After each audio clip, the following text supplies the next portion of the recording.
Welcome to Unlock Financial Independence, the #1 financial independence podcast for physical therapists. I am your host, Matt McClanahan. Welcome back, my financially savvy physios. I am your host, Matt McClanahan, and thank you for joining me for another episode of Unlock Financial Independence, where I help physical therapists just like you unlock your path to financial freedom while working as a physical therapist. If you're new to the channel, welcome. If you find the show valuable, I would love it if you subscribed and left me a review on Apple Podcasts. And for new and old listeners alike, go ahead and subscribe to the once per month newsletter, which will be linked in the show notes for monthly tips on things like travel hacking, the state of student loans, listener wins, and more. On today's show, we're talking about car loans. Yes, most of us have them. Most of us are driving paid off cars, although that is the goal. And I hope that you get a lot out of today's conversation, because only second to our rent, it is the biggest monthly expense. So according to the 2022 Consumer Expenditure Survey from the U.S. Bureau of Labor Statistics, I know that's a mouthful, transportation is the typical American's largest expense, only second to housing. And it's $819 is the average that a person spends on their, not just their car loan payment, but also their car insurance, maintenance, and gas. $819. That's a lot of money. Quite a bit of money. And I'm going to get into breaking down, giving a practical example of how that is quite a lot of money. Okay. So my monthly spending, for example, on my car. So a little bit of backstory. In 2022, I had been driving a paid off 2008 Kia Optima, no monthly payment, only quite low car insurance on it, parked outside the house. Drunk driver rams the back of it, totals it. I mean, it was not worth much. It was kind of a beater. I didn't love it, but it got me from point A to point B. It did what I needed to do for me, right? And I went from having pretty low, maybe $100 to $200 payment a month, to now I purchased a vehicle that back in 2022 that now costs me $200 per month for the car loan, $180 per month for the car insurance, $75 in gas. And so far, I've estimated that I've spent about $35 on average per month in maintenance for the vehicle. And that total comes out to $490 per month average spending. So I wanted to drop that number in there, 490, because I'm going to come back to it and give a practical example here in a minute. So when we purchase a newer used car, why do we usually feel the need to purchase a new or upgrade a car? And a couple of reasons I've thought about. One, sometimes it's just social signaling or status, right? If your close friend group is all having kids and they're purchasing, I don't know, a new van instead of running with their older van, or if your friend group is purchasing a bunch of souped up trucks or whatever it may be, vehicles can sometimes signal status and that we have maybe more money than we actually do. And so that can be a reason that we may feel that urge to purchase, whether subconsciously or not, right? Sometimes right when people graduate, you'll see those posts that I did a big thing, right? People will say I did a big thing, and they feel like an adult because they've upgraded their car. They just got this new PT job, and they feel they deserve that new vehicle or new whatever it is, right?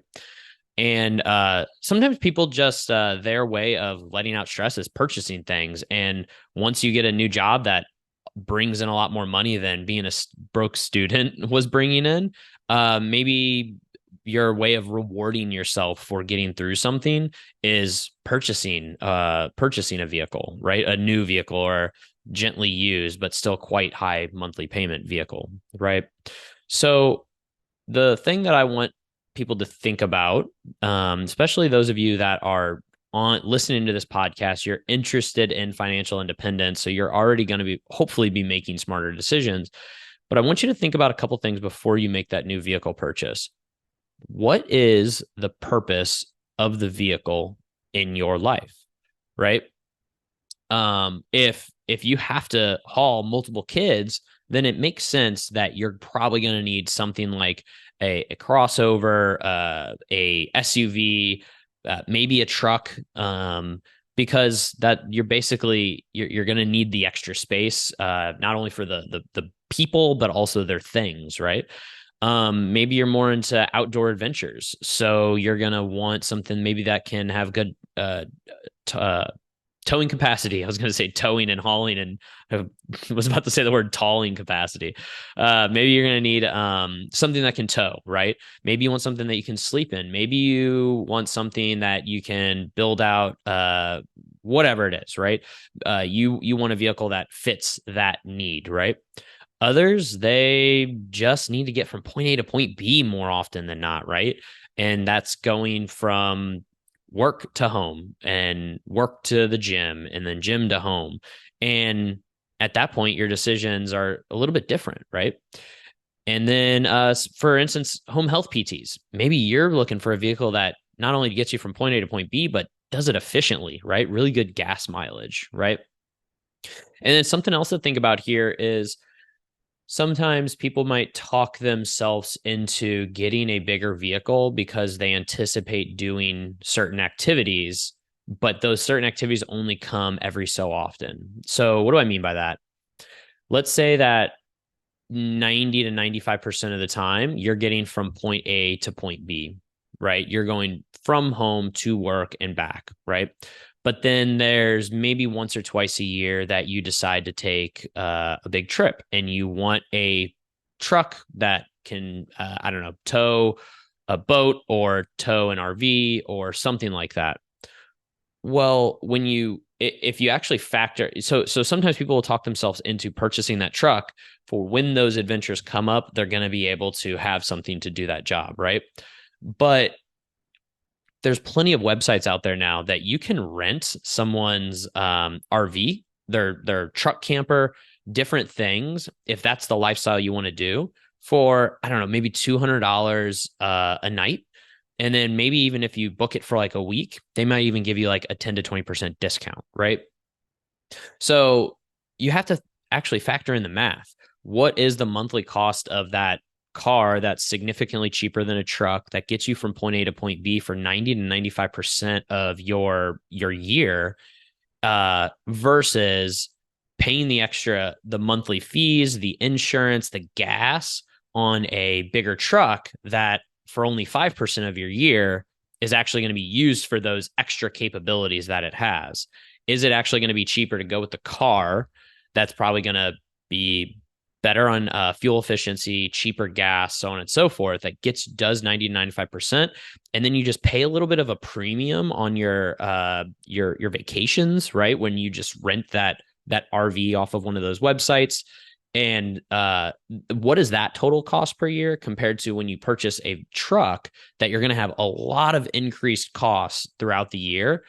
And then on top of that, when you purchase the truck, sometimes it comes with, well, now we got to pull the camper, right? So even though if you're just purchasing that truck, there's going to be some hidden potential fees down that line that you want to consider and think about when it comes to purchasing a vehicle. Okay. So, all right, let's talk about this in the context of a paycheck. Okay. So if you make, let's say $76,000, and I'm in a no income state tax, so that's what my example's off of. Your every other week paycheck is going to be $2,300, or monthly is going to be $4,600. Round numbers just to make life easy. Now, in the previous, what I said above was that in 2022, the average payment for a car was $819 per month on average. That's nearly 18% of your monthly income. And like most Americans, if they're pushing their renting up to that 30% mark, now we're talking about 48% of someone's income is tied up in two different expenses: rent and car. That is nuts. That's insane. Sometimes that's just the nature of the city you live in, but that is insane. Nearly 50% of your income is just going towards two things, right? So Let's think about it this way. Say we're not average, right? Say you're me and I have the used car. And honestly, my car is a little bit expensive, but that's a conversation for another day. So let's say that, so the average American, $819 per month is the average. Let's subtract out what I pay, $490 on average per month for my vehicle. The difference there is $319. Now, we can think of it this way. If I am, quote, saving about $319 compared to the average American, let's see what happens if I just invest that difference, right? So at a conservative 8% return, and remember, this is the power of compound interest in the market, right? 8% return, it will become $55,000 in 10 years, $104,000 in 15 years. And if the car that I'm getting that's used can go to 20 years, that's $175,000. So by just making the decision to get a car that does the job that it's supposed to do and not that just in case I want to do X, Y, and Z, it's going to return, if you invest that difference, $175,000 in 20 years. Now let's assume that if the car becomes paid off or you bought a car outright, so you never even had a car payment, that opens up an extra $200 per month to invest, right? The reason I say 200 is because my car payment is $200, remember? But my insurance is 180, my gas is 75, and the maintenance is 35. So on average, I'm not going to get rid of my car payment entirely, but the loan I can get rid of, which right now is that $200. So if the car does get paid off and that opens up that extra $200 to invest, let's look at that math. So before we had $319 difference to invest. And now we have $200 extra. So now we have $519 to invest. And at that conservative 8% compounding interest, that will become $99,000 in just 10 years. So if you purchase a car outright and you never have a payment and you invest that difference, just the difference in only the car, not like I'm putting away just for like retirement specifically, but this percent that could just go towards a car, that's going to be $99,000 in 10 years, $169,000 in 15 years. And if that car can last 20 years, that's $285,000. Now, some of you are like, Matt, a car doesn't last like 20 years. That's insane.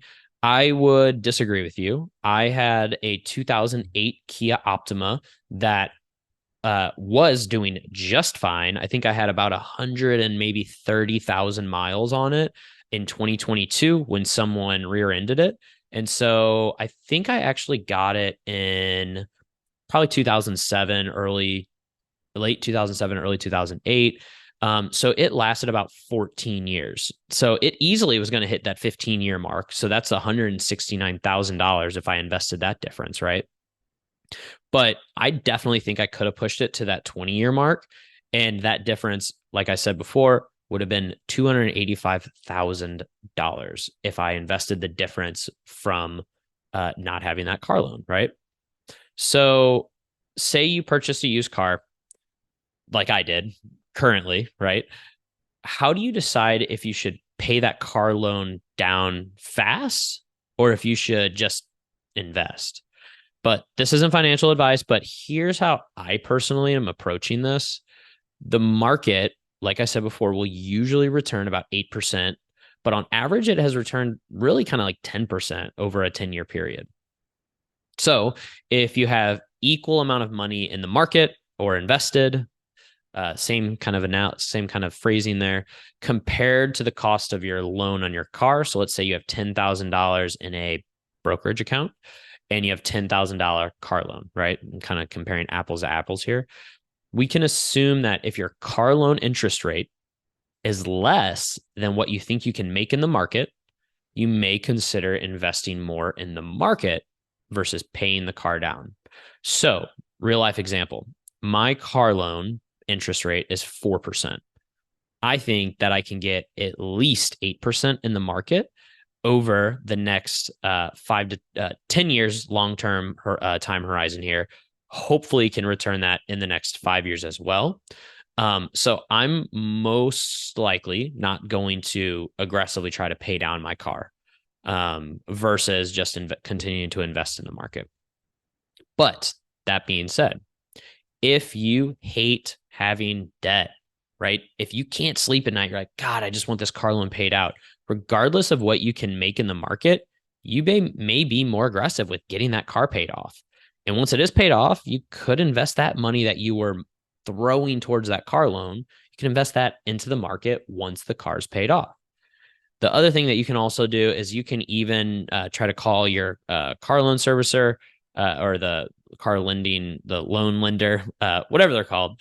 You can try to get your interest rate lowered to see if that even makes it more, I guess, of an easier financial decision to either pay it off or invest in the market, right?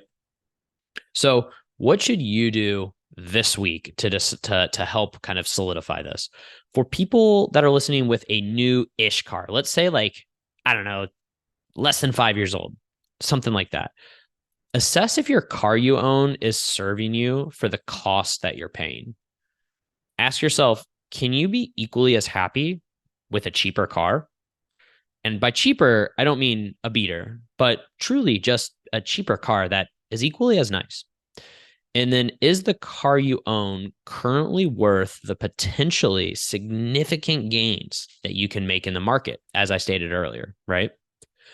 Okay, so now for you people with a used car payment, are you able to get that? I want you to think, are you able to get a lower interest rate on your car loan?